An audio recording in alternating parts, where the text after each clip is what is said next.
Donc pour récapituler, nous avons défini d'abord la culture dans le cadre de ce TD de littérature, culture et civilisation. Nous avons défini d'abord la culture comme étant un système dynamique de représentation partagée des valeurs, des normes et des pratiques. Ça, c'est une définition synthétique. Maintenant, selon Malik Ben Nabi, la culture est le sous-bassement psychologique. Le sous-bassement, c'est-à-dire le fondement. Ce qui vient en dessous de la personnalité de l'individu. D'accord? Ce qui vient avant. Le sous-bassement psychologique et moral de la civilisation. C'est-à-dire que la culture, ce n'est pas la peine d'écrire. Je vais mettre le cours en ligne. D'accord? Donc, le sous-bassement psychologique et moral, de la civilisation. C'est-à-dire que la civilisation, c'est l'aspect. La culture, c'est l'âme. On ne peut pas avoir de civilisation si on n'a pas de culture. D'accord? Donc, c'est l'ensemble des valeurs, des croyances et des dispositions intérieures. Ce qu'on a dit, les valeurs, c'est-à-dire l'éthique, tout ce qui est de la valeur du moral, de la morale et des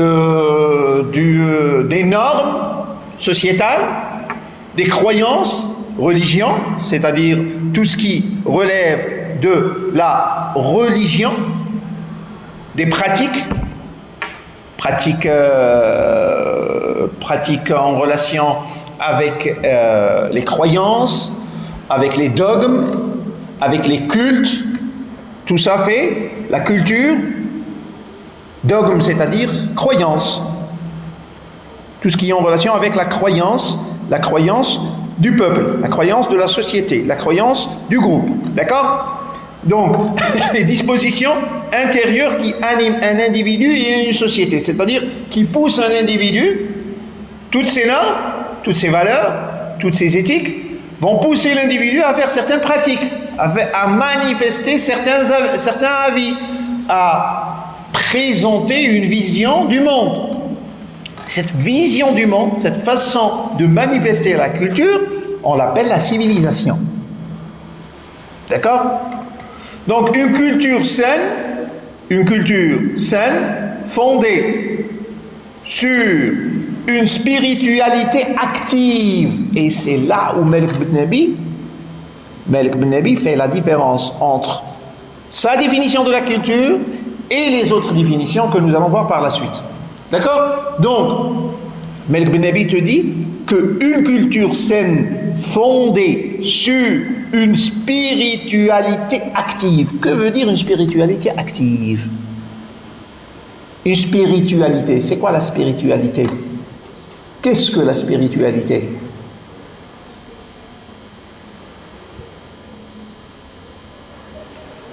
C'est tout ce qui est en relation avec le spirituel, c'est-à-dire avec les croyances. Avec les croyances. Une spiritualité saine et active. Active, c'est-à-dire qui se manifeste, qui n'est pas passive, qui ne reste pas à l'intérieur de l'homme, qui ne reste pas à l'intérieur de la société, qui n'est pas ésotérique, mais qui est manifeste.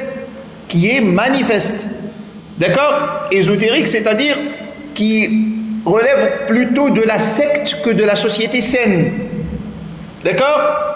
C'est là où on parle de culture saine. C'est une culture saine. Saine, c'est-à-dire elle est en bonne santé, cette culture.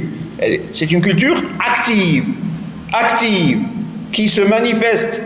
Et la condition nécessaire pour cultiver, c'est-à-dire pour pouvoir transmettre sa culture, pour pouvoir inculquer sa culture à l'autre, il faut que cette culture soit saine et active, basée sur une spiritualité active. Saine, basée sur une spiritualité active, c'est-à-dire tout ce que vous prenez comme culture est basé sur une spiritualité, une valeur spirituelle, mais active, qui est prêchée.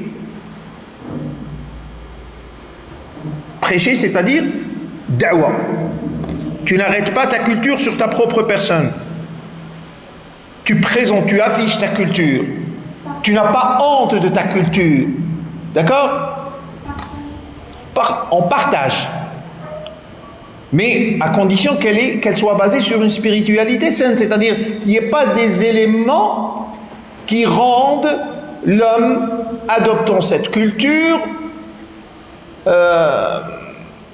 on va dire, ayant honte de cette culture, qui n'affiche pas une fierté de cette culture. Elle doit être basée, selon Malik ibn Nabi, sur une spiritualité saine. Donc, c'est-à-dire, pour produire une civilisation, c'est cette culture qui produit la civilisation. C'est cette culture qui produit la civilisation. Sinon, vous allez trouver tous les groupes sous forme de sectes ésotériques et fermées, c'est-à-dire qui ont une vision ésotérique des choses, ésotérique des textes.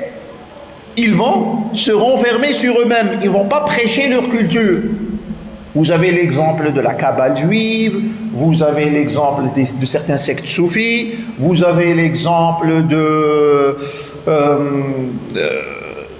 des Amish, par exemple, en Amérique. Tous ces groupes-là sont des groupes fermés, c'est-à-dire ils n'affichent pas leur culture. Ce n'est pas une spiritualité saine qui pousse à prêcher la culture. Donc, ça ne crée pas forcément une civilisation. Et là, il ne faut pas confondre, lorsqu'on dit civilisation, il ne faut pas confondre entre civilisation et les aspects de la civilisation. Parce que parfois, il y a des aspects de civilisation, des aspects matériels. C'est-à-dire, nous avons comme, je sais pas, les aspects de technologie, d'avancement économique, militaire, etc. Tout ça ne témoigne pas d'une avancée civilisationnelle. C'est-à-dire, vous pouvez avoir le moyen matériel, c'est-à-dire être avancé économiquement, militairement, et vous avez de l'argent, mais vous n'avez pas la civilisation. Vous avez honte de votre civilisation. Votre civilisation, c'est une civilisation païenne. Prenez l'exemple de l'Inde. Prenez l'exemple, c'est une civilisation qui est basée. Ce n'est pas le lieu où on va, nous n'avons ni le lieu ni le temps de bien détailler ces choses. Inch'Allah, l'année prochaine, dans la matière, les grands courants de la pensée, nous allons voir en détail certaines croyances ésotériques et païennes, mais certaines sociétés ont les moyens matériaux, ont la puissance économique, militaire, etc., mais n'ont pas la civilisation. Parce que leur culture est basée sur une spiritualité maladive, non saine. Donc, il ne faut pas confondre, il ne faut pas lier forcément le matériel, parce que nous nous sommes mis d'accord sur le point que la culture, c'est les représentations de valeurs, de normes et de pratiques. Et non, elle n'a rien à voir avec le moyen matériel. Elle n'a rien à voir avec l'argent, avec la puissance militaire, avec l'avancement technologique. Rien à voir avec ça. C'est-à-dire, l'avancement technologique, la puissance militaire, la puissance économique, elle pourrait être le résultat, elle est certainement dans plusieurs sociétés, le résultat de l'abandon de la culture païenne. C'est-à-dire, certaines cultures païennes, prenons l'exemple de l'Inde, elle est sur un rang économique avancé, militairement avancé. Ce n'est pas grâce à sa culture ni à sa civilisation. C'est-à-dire, ce n'est pas sa civilisation ni sa culture qui l'ont poussé à avoir ce rang, à atteindre ce rang. Vous avez compris? Vous avez compris ou non? Selon Ibn Khaldoun, vous connaissez, rassurez-moi, vous connaissez Ibn Khaldoun, merci. Donc, selon Ibn Khaldoun, la culture part du concept qu'il appelle le concept de al-asabiyya.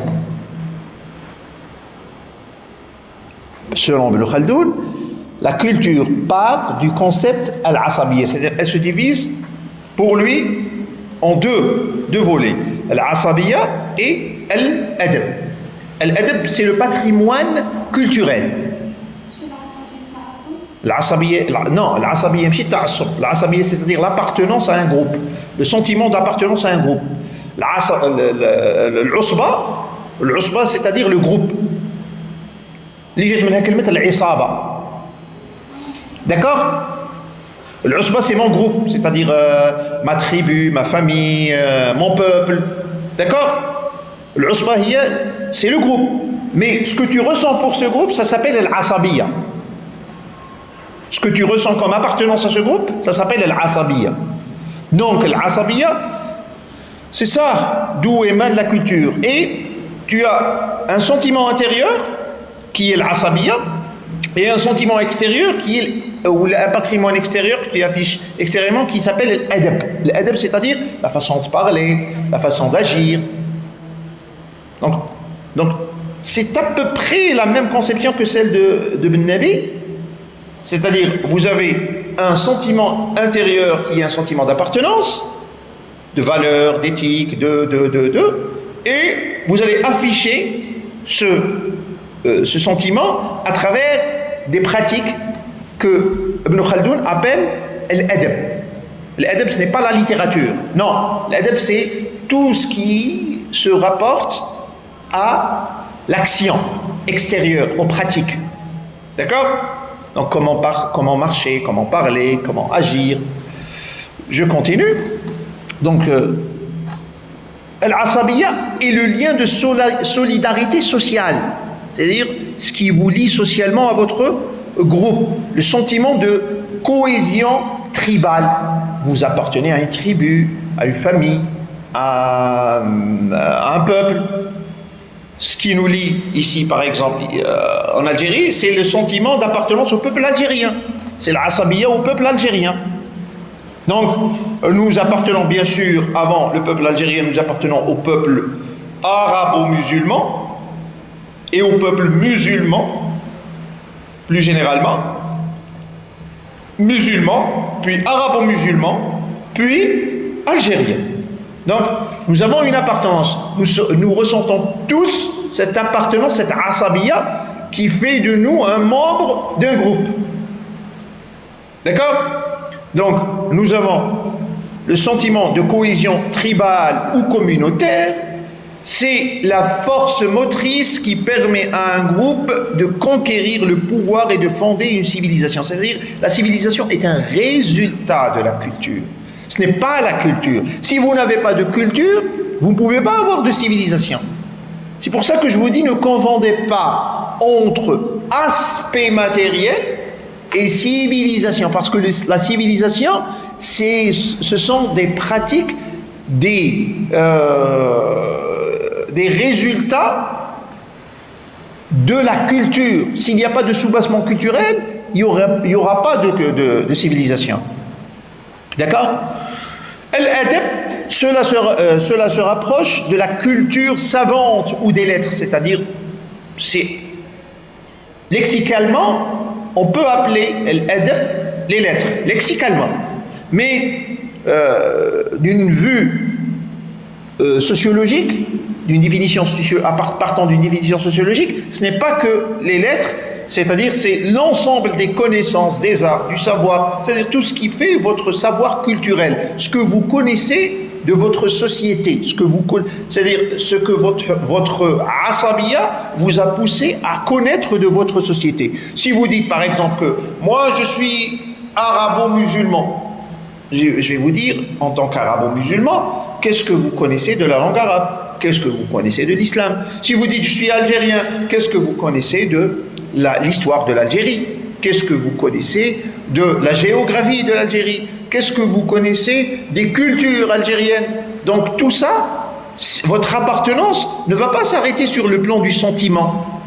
Elle doit le dépasser au plan du savoir. C'est ça ce qu'on appelle une culture, c'est-à-dire quelqu'un qui prétend avoir la culture arabo-musulmane et qui a des connaissances nulles en arabe et en islam, nul, quand je dis nul, c'est zéro.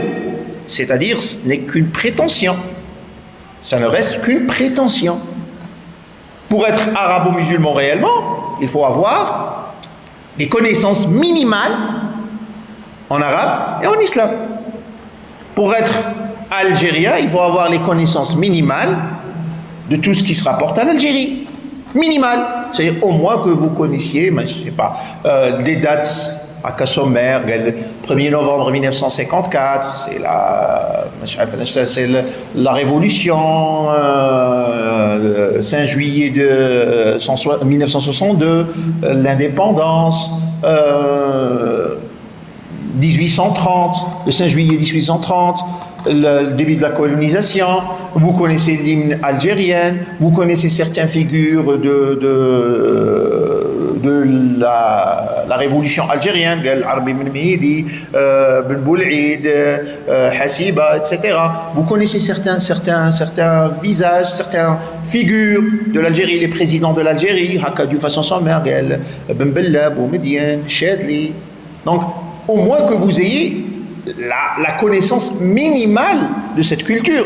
Mais si quelqu'un prétend être algérien, l'hymne algérien, non, je ne connais pas. En quelle année, en quelle date ça a été la révolution? Je ne sais pas. L'indépendance? Je ne sais pas. Donc, comment ça se fait que tu prétendes que tu es algérien, tu sois algérien? Tu ne l'es pas. Tu n'as pas de culture algérienne, tu ne peux pas être algérien. Donc au moins que vous ayez le minimum de la culture pour pouvoir prétendre appartenir à un certain groupe. Donc, pour faire la synthèse, la culture est le soubassement psychologique, c'est-à-dire la culture se passe où? Sur le niveau psychologique. Ce n'est pas votre façon d'habiller ou votre façon de parler qui va faire de vous un Algérien ou un Français. D'accord? C'est sur le niveau psychologique. Bien sûr, ceci est très important, les pratiques. Mais ces pratiques doivent être fondues ou fondées sur des connaissances. Vos pratiques culturelles doivent être fondées sur des connaissances. Donc le soubassement psychologique, moral, social, qui rend possible l'émergence et le maintien. Non seulement l'émergence, c'est-à-dire l'apparence, mais aussi le maintien sur le long terme, c'est-à-dire vous n'allez pas succomber aux influences extérieures. Si vous êtes de culture arabo-musulmane, c'est à partir d'une connaissance, d'un savoir, d'un niveau psychologique assez solide que vous partez de ce postulat sur lequel vous fondez cette culture. Donc un savoir, un niveau psychologique assez solide. Parce qu'il ne s'agit pas que de manifester la culture, mais aussi de la maintenir face aux influences. Parce qu'il y a des influences. Il y aura des influences. Et le maintien d'une civilisation. Elle opère à deux niveaux complémentaires. Nous avons deux niveaux complémentaires. Le niveau de la cohésion sociale. Vous avez le niveau de la cohésion sociale et la volonté collective, c'est-à-dire que vous appartenez à un groupe. Ce qu'on a appelé tout à l'heure, selon la définition de Ibn Khaldoun, on appelait quoi ça? L'asabiyya, concept de l'asabiyya. Donc c'est l'énergie unificatrice, le lien de solidarité communautaire, de la force motrice qui permet à un groupe de s'organiser. C'est-à-dire un groupe ayant les mêmes valeurs, la même éthique, la même morale, les mêmes normes, doit être, bien sûr, solide. C'est ça qui fait la solidité du groupe. Et vous avez le niveau des valeurs intériorisées de la production savante, c'est-à-dire ce que vous savez de ce groupe. Vous sentez que vous appartenez à un groupe. Du moment que vous sentez que vous appartenez à un groupe, vous avez le devoir de connaître des choses sur ce groupe. Donc, vous avez l'asabiyya et l'adab, les valeurs et les pratiques. Asabiyya, adab selon Ibn Khaldoun, valeurs et pratiques selon Ibn Nabi. Ah, maintenant la civilisation. Qu'est-ce que la civilisation? La civilisation, c'est la manifestation matérielle, institutionnelle et historique d'une société. C'est-à-dire ce que cette culture arrive à bâtir à travers l'individu, à travers la société. Bien sûr, toujours en se référant aux normes de la culture. C'est pour ça que je vous ai dit que certaines civilisations ont le matériel, mais ce matériel n'est pas bâti sur les normes de la culture. Il est bâti sur d'autres normes. Si vous prenez par exemple ce qu'on appelle abusément la civilisation judéo-chrétienne, bien que les juifs n'ont jamais été du même groupe que les chrétiens, ni les chrétiens du même groupe que les juifs. Les chrétiens considèrent les juifs comme des criminels qui ont tué Jésus, Isa alayhi salam, et les juifs considèrent les chrétiens comme étant des mécréants qui vont finir brûlés aux enfers. Ah, donc il n'y a jamais eu ce groupe judéo-chrétien, mais on va appeler ça selon la convention, on va dire. La civilisation judéo-chrétienne, cette civilisation n'a pu se bâtir sur les normes judéo-chrétiennes. Parce que les normes judéo-chrétiennes, ce sont des normes renfermées sur le groupe, des normes qui interdisent la généralisation du savoir, qui interdisent les connaissances sauf à une élite. Donc vous voyez bien que si on a essayé de bâtir cette civilisation telle qu'elle est aujourd'hui sur ces normes, si le libéralisme n'est pas venu, si le capitalisme, s'il n'y a pas eu la révolution de Martin Luther contre les normes chrétiennes, avec le protestantisme, s'il n'y a pas eu tout ça, on n'aurait jamais pu bâtir une civilisation sur les normes judéo-chrétiennes.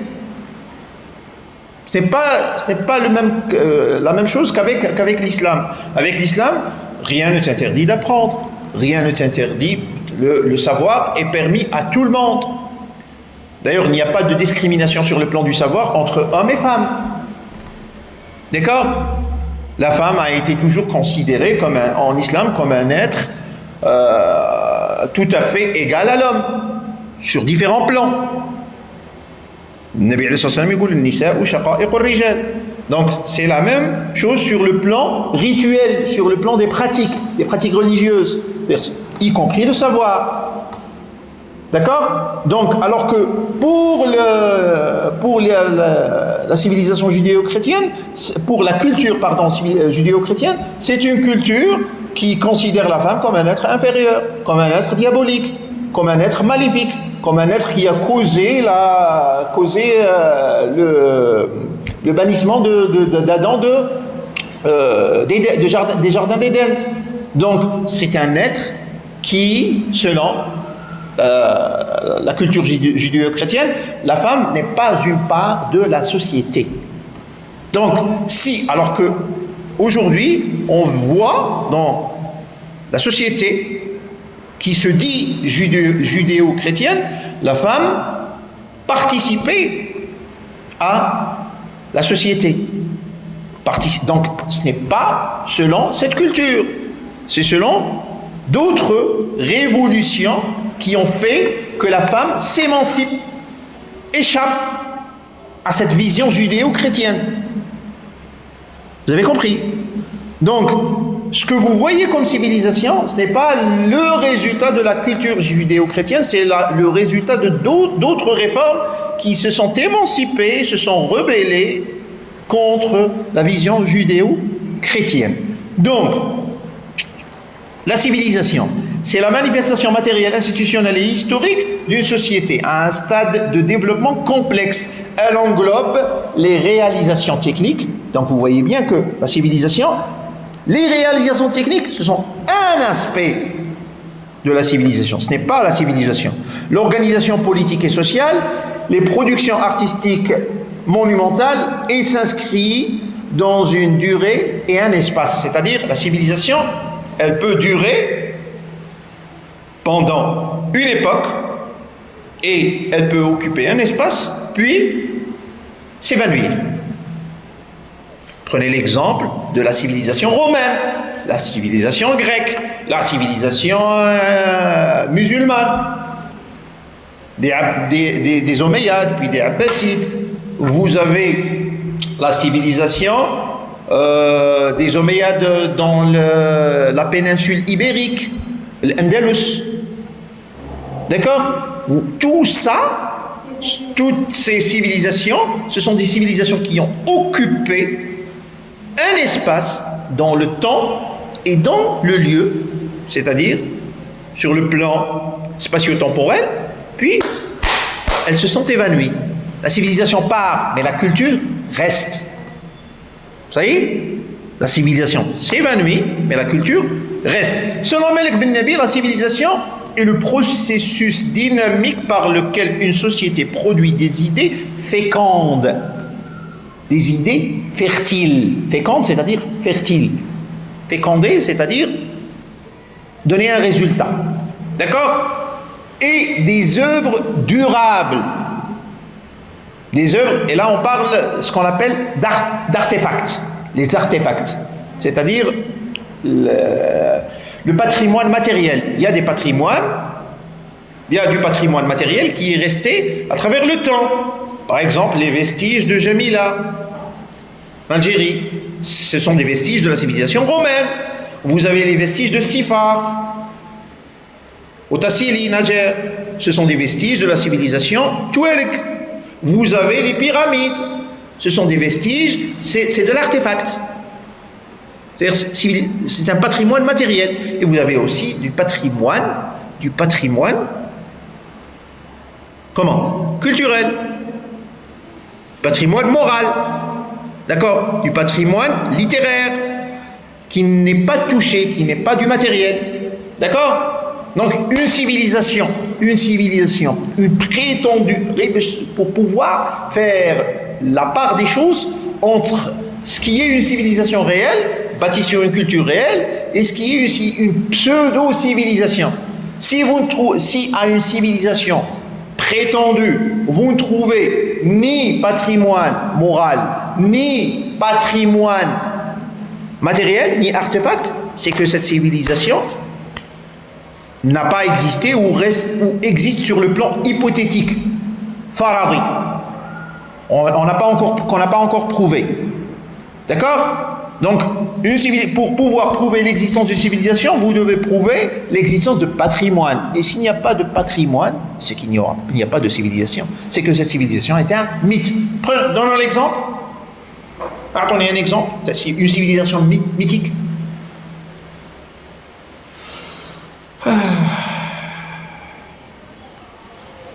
l'Atlantis. Jamais se mettre Atlantis. C'est une civilisation mythique. On parle de cette civilisation, mais est-ce que vraiment il y a un patrimoine moral ou matériel de cette civilisation? Il n'y a pas. Donc c'est une civilisation mythique. C'est une civilisation mythique. Selon Ibn Khaldoun, la civilisation selon Ibn Khaldoun est le bâti. Il appelle ça Al-Imran, selon Ibn Khaldoun. Donc, et le terme central, l'Umran, et le terme central, il désigne l'ensemble des phénomènes sociaux liés à la sédentarisation. À la sédentarisation et à la vie urbaine. C'est sédentarisation. Quelqu'un de sédentaire.